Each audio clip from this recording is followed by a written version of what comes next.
Incroyable femme. Chapitre 1. Mademoiselle Harper, vous êtes enceinte. Les mots du médecin ont fait l'effet d'un coup de tonnerre, faisant s'écarquiller brusquement les yeux de la somnolente Olivia Harper. Quoi? Comment c'est possible? Bien qu'elle ait 20 ans, elle n'avait jamais eu un rapport sexuel avec un homme. Cependant, le médecin lui a remis le rapport médical. Vous en êtes déjà à votre 4e mois de grossesse. Vous n'êtes pas en bonne santé, donc vous ne pourrez pas déclencher aucune opération. Vous pouvez seulement choisir de donner naissance à l'enfant. Olivia rentre chez elle, abasourdie. Après que le père de Olivia l'ait sévèrement réprimandée, il a vérifié dans les caméras de surveillance, pour découvrir que depuis 4 mois, sa fille était effectivement restée à la maison de manière obéissante en raison de sa mauvaise santé, et n'était pas sortie du tout. Cependant, les gens de l'extérieur ne l'ont pas cru. Tout le monde se moquait d'elle en secret. Son ventre est déjà si gros, et pourtant elle continue à donner des excuses et à dire qu'elle ne s'est pas égarée avec un homme. La famille Moore est si pitoyable. Pourquoi doit-elle être fiancée à une telle personne? Elle est obèse et laide dès le départ, et ses origines familiales ne sont pas non plus très bonnes. C'est une bénédiction pour elle et sa famille qu'elle ait pu grimper dans l'échelle sociale en ayant un lien avec les Moore. Maintenant qu'elle s'est retrouvée enceinte avant le mariage, les Moore vont sûrement rompre les fiançailles, non? Au milieu de toutes ces spéculations, Jacob Moore rendit visite à la famille Harper. À cette époque, le ventre de Olivia Harper était déjà gonflé. À 8 mois de grossesse, son ventre était assez gros pour couvrir ses orteils. Dans le bureau, le père de Olivia demande prudemment, « Jacob, penses-tu rompre les fiançailles ?» Jacob donna une réponse inattendue, « Non, mon grand-père refuse. » La famille Moore était une famille riche et puissante de première classe alors que, les Harper, n'étaient que de la classe moyenne. Même s'ils saisissaient l'occasion de rompre les fiançailles, personne ne pourrait critiquer les Moore pour cela. En refusant de rompre les fiançailles, que cherche-t-il?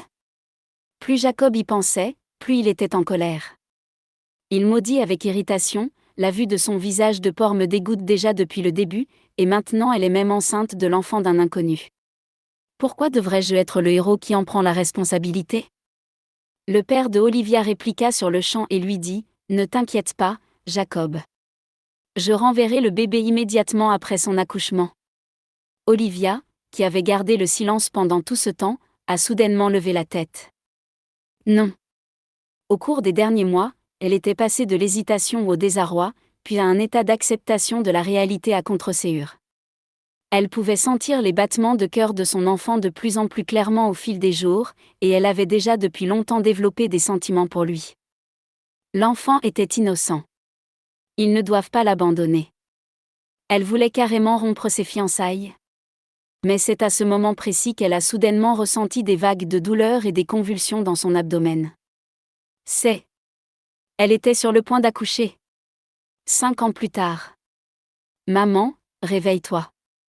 L'avion a atterri. La voix crispée a fait ouvrir à Olivia ses yeux, sur lesquels elle a immédiatement vu un visage délicat, adorable et jeune. Les grands yeux en forme de raisin de Lucy Harper clignotent, et elle repose son menton sur ses mains. Maman, sommes-nous revenus en Angleterre cette fois pour chercher papa? Olivia s'étire et se redresse paresseusement dans son confortable siège de classe affaires. Elle dit légèrement, « Tu n'as pas de père. » Lucy soupire comme un adulte. « Je ne suis plus une enfant de 3 ans. Je ne vais pas croire à tes mensonges. Je n'ai pas de père? Je n'ai pas pu sortir d'un rocher, n'est-ce pas? » Olivia n'a pas répondu, alors qu'elle attachait ses cheveux longs comme les épaules.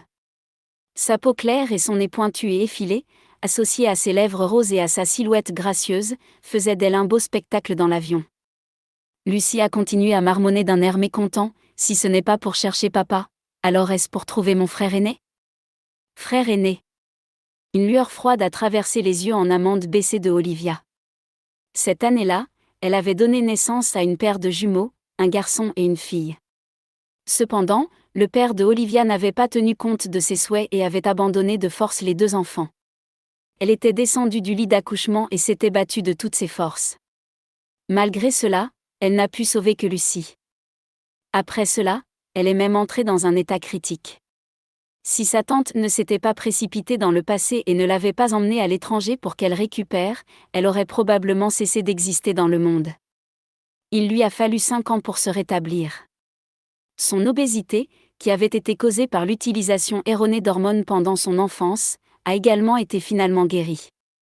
En apparence, son retour en Angleterre était dû au fait que les Moore avaient finalement accepté d'annuler leurs fiançailles et qu'elle était venue pour s'occuper des affaires. Cependant, la chose la plus importante était en fait de continuer à chercher son enfant. Une demi-heure plus tard, l'avion s'arrête complètement. Olivia a laissé Lucy s'asseoir sur la valise.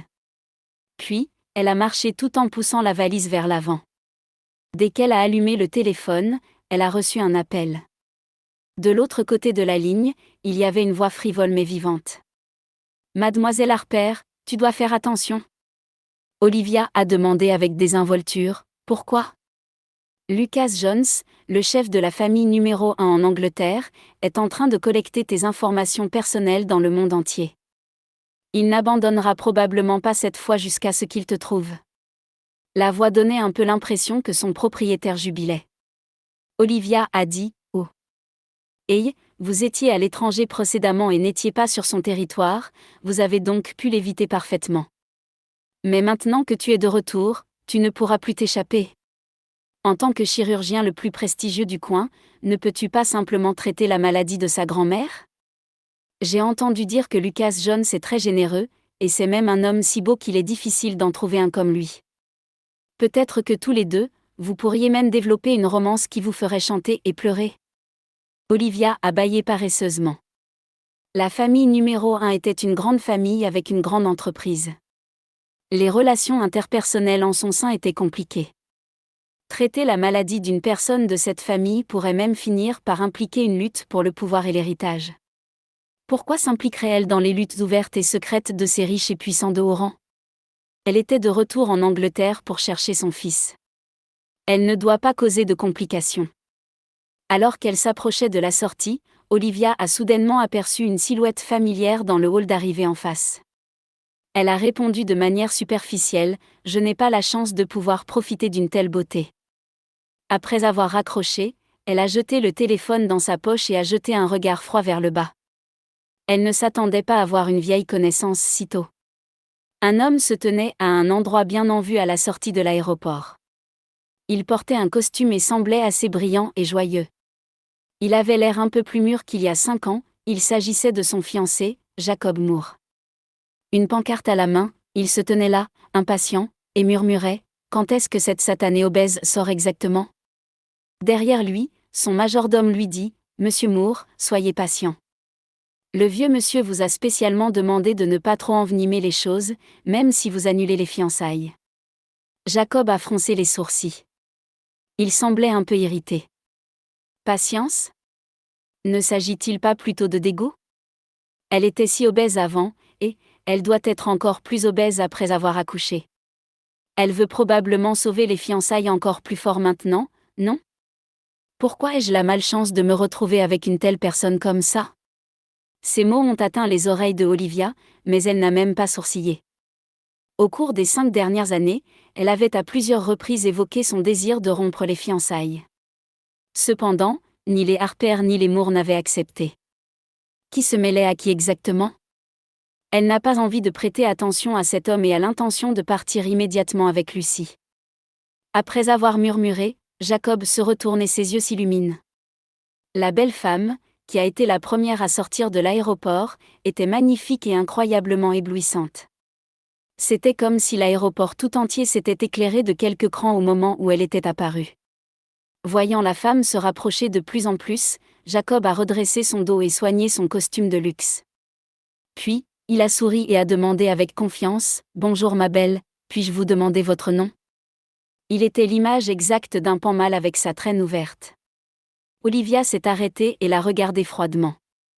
Olivia Harper.